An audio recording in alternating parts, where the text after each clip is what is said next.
Los pobres son parte de la Iglesia y la Iglesia es evangelizada por los pobres. Son un sujeto activo en la Iglesia.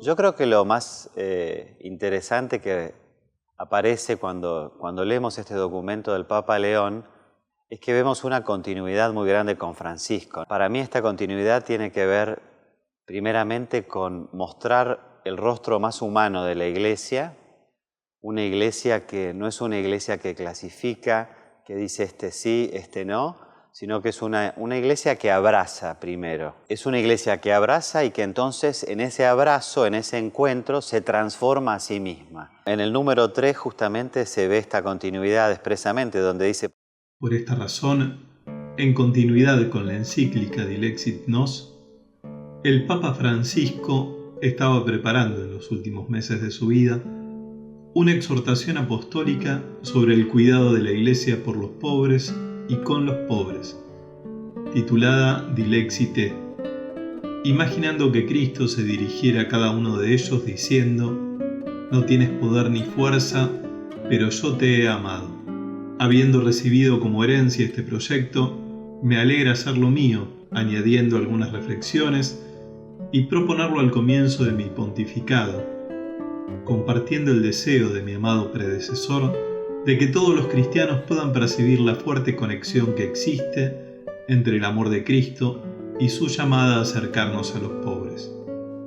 En definitiva está diciendo, no se trata que el lugar de los pobres en la Iglesia es un lugar de la beneficencia, podríamos decir, sino que los pobres tienen un rol activo y transformador y evangelizador de la misma Iglesia. La misma experiencia del Papa León, como misionero él en el Perú durante tantos años, el contacto con las personas, el encuentro con las diferentes realidades y también con realidades más vulnerables o marginadas, también lo transformó a él y la Iglesia, en este caso, en la cual él estaba en el Perú.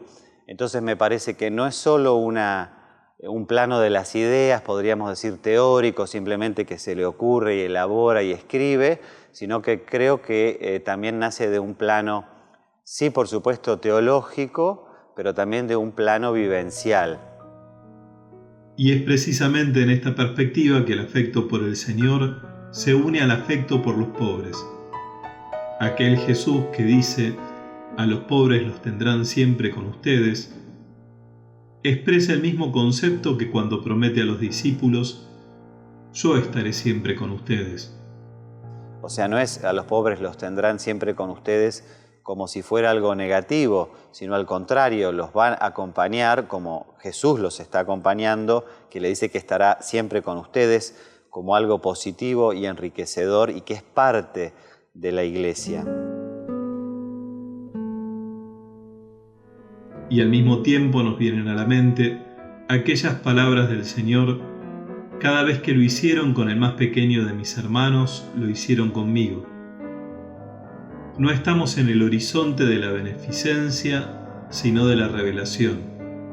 El contacto con quien no tiene poder ni grandeza es un modo fundamental de encuentro con el Señor de la historia. En los pobres, Él sigue teniendo algo que decirnos. Pensamos en Jesús. Jesús era pobre, ya conocemos, ¿no es cierto?, la historia de su nacimiento, de su vida, etc. Por lo tanto, acá se está resaltando este valor, como se dice acá, teológico de los pobres en la Iglesia. A lo largo de todo este documento se plantea esta continuidad, ¿no es cierto?, desde la revelación y la revelación bíblica, así como los padres y la tradición de la Iglesia sobre este lugar, podríamos decir, teológico de los pobres, que tienen este rol absolutamente activo desde el origen de la Iglesia. El cuidado de los pobres forma parte de la gran tradición de la Iglesia, como un faro de luz que desde el Evangelio ha iluminado los corazones y los pasos de los cristianos de todos los tiempos. No es posible olvidar a los pobres si no queremos salir fuera de la corriente viva de la Iglesia que brota del Evangelio y fecunda todo momento histórico. para mí es muy interesante también ver cómo no solo el magisterio del Papa Francisco, sino también el magisterio de León toma una idea muy nuestra de América Latina y del desarrollo de la teología en América Latina, que es la opción preferencial de Dios por los pobres.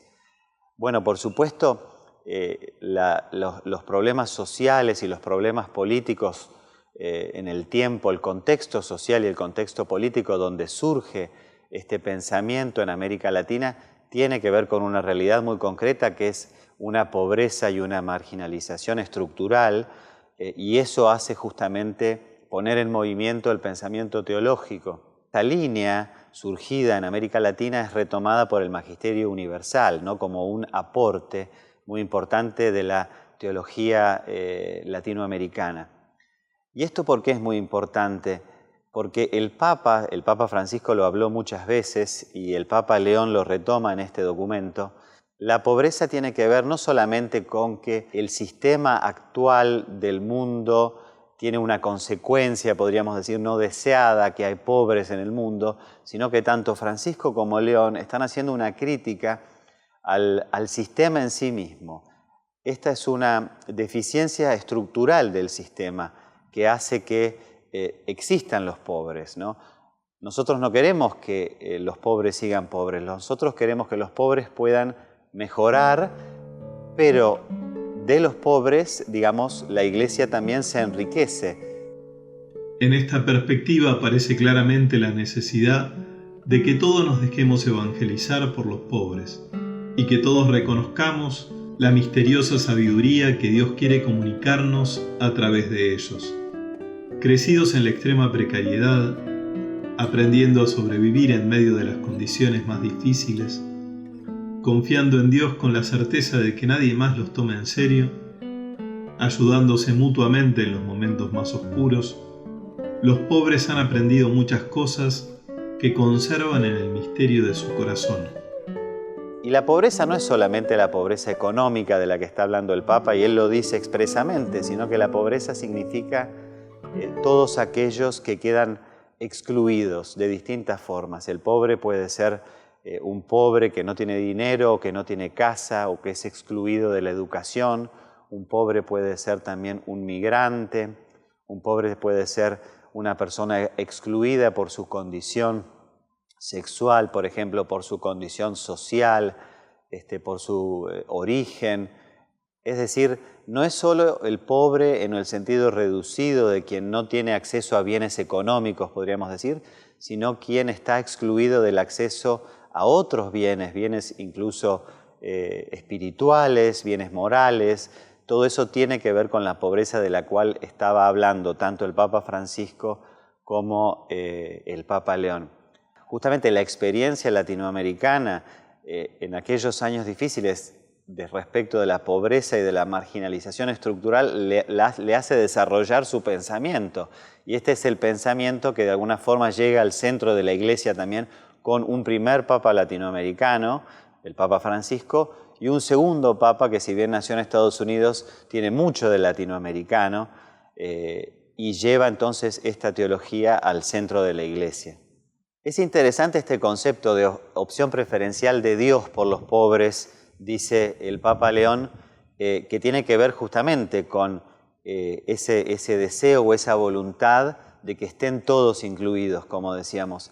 Entonces, la opción preferencial por los pobres no significa que tenga que ser excluyente, que solo la Iglesia tenga que dedicarse a eso, sino que significa que toda la Iglesia, todos sus movimientos, sus instituciones tienen que tener una opción preferencial por los pobres, aunque también estén dedicándose a otros temas, porque hay muchos temas, muchas personas, muchas realidades en la Iglesia, y la Iglesia se ocupa de todas ellas, o tiene que ocuparse de todas ellas. Bueno, existe una inclinación, podríamos decir, una preferencia, una opción por ocuparse de aquellos que son más vulnerables, ¿no? Porque ese era el deseo de Jesús, el deseo manifestado en el Evangelio, como decíamos antes, en los padres, en la tradición de la Iglesia, y de alguna forma el sentido mismo de la Iglesia, ¿no? De la reunión y de la caridad, del amor de Jesús y del amor de la Iglesia, y de la caridad de la Iglesia, que esto significa la caridad. Caridad no es hacer beneficencia, sino tener un verdadero amor por las otras personas. Este es el mensaje más evangélico de la Iglesia. Y también significa no es que la Iglesia evangeliza a los pobres, ¿no es cierto?, como si ella estuviera en un lugar especial y desde allí evangeliza a los pobres. Los pobres son parte de la Iglesia y la Iglesia es evangelizada por los pobres. Los pobres, en este sentido que decimos, son un sujeto activo en la Iglesia. Es ese abrazo que decíamos inicialmente del encuentro, que es el que transforma a la Iglesia. Y esto tiene mucho que ver con la reforma de la Iglesia y la reforma de la Iglesia propuesta por el Papa Francisco, que es algo muy profundo y muy, podríamos decir, de largo respiro, ¿no es cierto? Este tipo de cosas llevan mucho tiempo. Y por último, para cerrar, por supuesto hablamos del sistema, de la economía, de las decisiones políticas y cómo eso produce una pobreza estructural y que es necesario transformar esa realidad, pero eso es una dimensión, por supuesto, muy importante, pero esa dimensión no quiere decir que el pequeño gesto hacia aquel que está excluido o marginado no sea importante. Es de alguna forma como el encuentro con Jesús mismo, el encuentro con el pobre. Por lo tanto, todo ese pequeño gesto de inclusión, una mirada, una palabra, tiene que ver con este abrazo grande de la Iglesia, porque la Iglesia también somos cada uno de nosotros.